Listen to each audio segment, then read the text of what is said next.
څلورم عمل دا دی چې سړی د لویو ګناهو څخه ځان وساتي.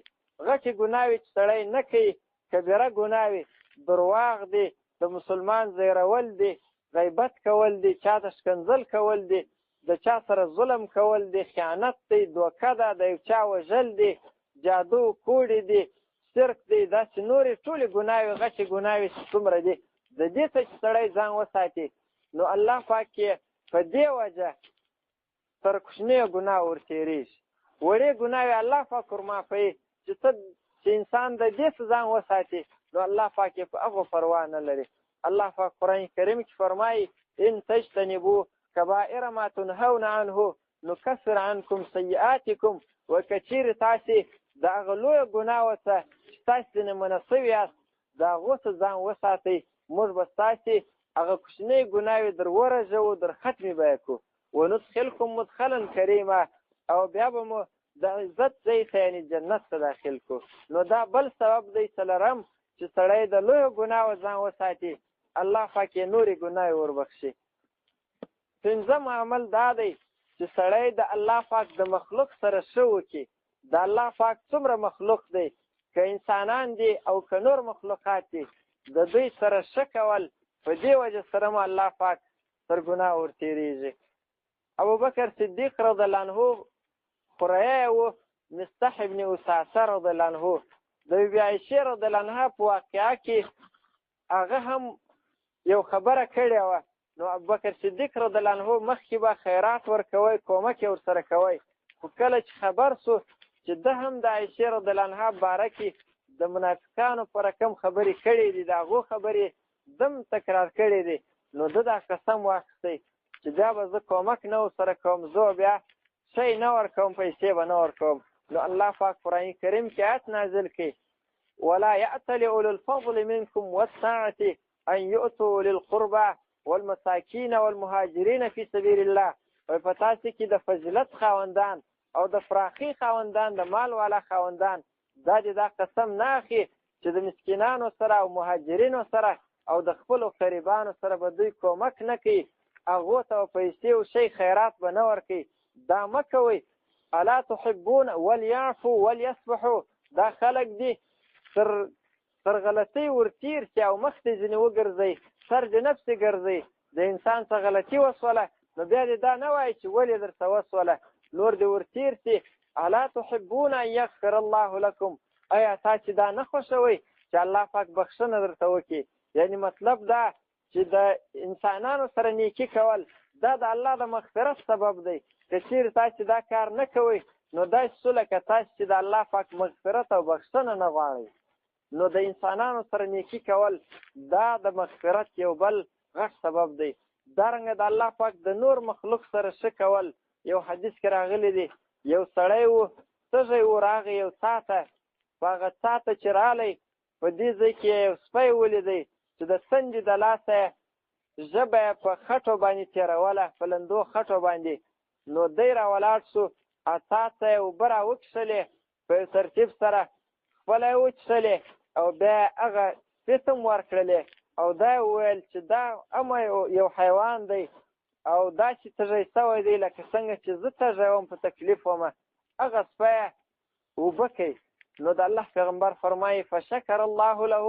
الله پاک د ده د دې عمل شکریا ادا کړله، فغفر له، ده ته یې بخښنه وکړله، او د دې عمل د وجې الله پاک دی جنت ته داخل. نو د یو مخلوق سره چې هغه یو نجس حیوان دی، د هغه سره نیکي کول دا د الله د مغفرت د الله طرفه د بخښنې سبب شوه. صحابه کرامو وفرمایل ان لنا فی هذه البهائم اجرا.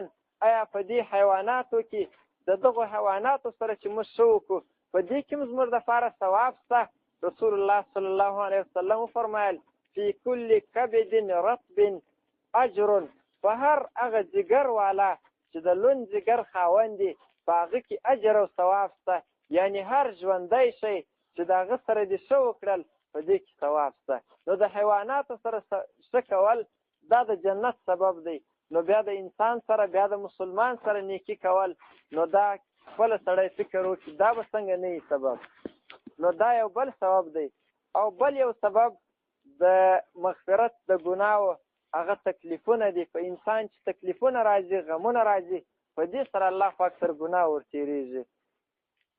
وخت کم دی، مختصر یې بیانوم چې کم تکلیف په انسان راشي، که هر تکلیف یې که مالي که ځاني او نور غمونه یې، په دې سره م الله پاک ګناه یې ورمعافوي.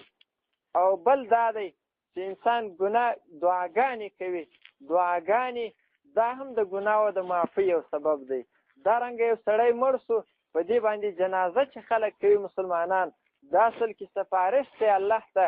دا چې دی لکه الله پاک ته چې وایي، الله پاک ته په جرګه راغلي چې یا الله موږ تا ته په ننواتې راغلي، دغه کس ګناهګار دی، ګناوې ځینې سوي دي، ده ته بخښنه ور وکړه. جنازه یو غټ عبادت دی.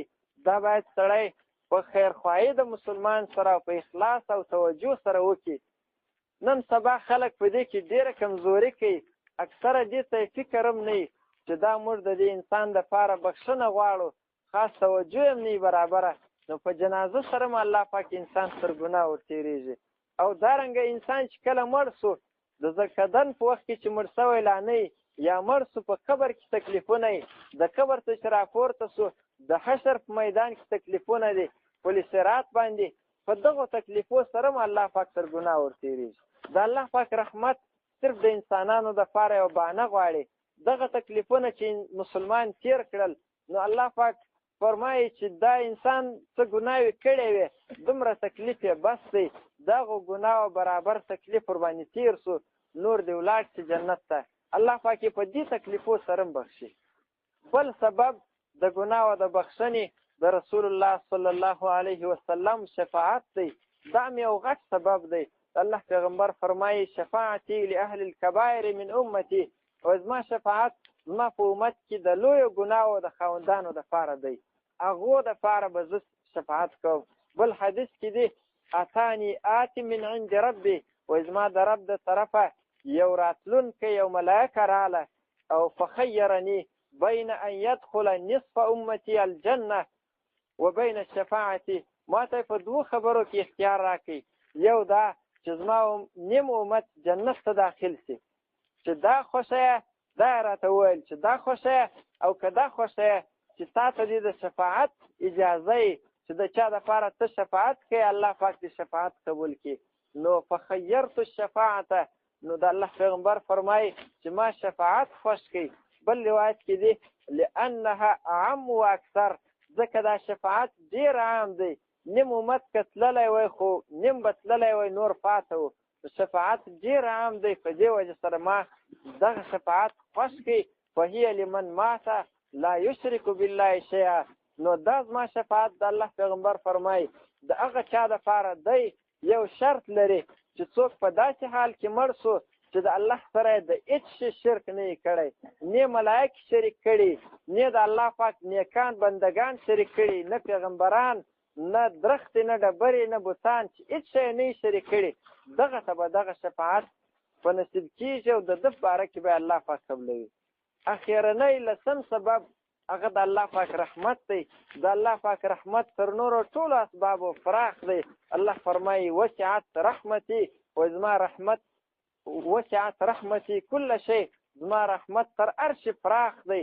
او د الله رحمت داسې دی، نبی علیه السلام فرمایي ان الله كتب کتابا فهو عنده فوق العرش، الله پاک یو کتاب لیکلی دی چې هغه د الله سره تر عرش د پاسه دی، د الله سره دی. هغه کې دا لیکلی دی سبقت رحمتي غضبي، چې زما رحمت زما پر غضب باندې غالبه دی. نو دا د الله رحمت بیا تر ټولو غټ سبب دی. الله رب العالمین دی موږ تاسو ته دا عبادتونه قبول کړي د دې میاشتې، او الله رب العالمین دی توفیق راکړي چې په دغو خبرو باندې موږ او تاسې ټول عمل وکړو. واقول قولي هذا واستغفر الله لي ولكم.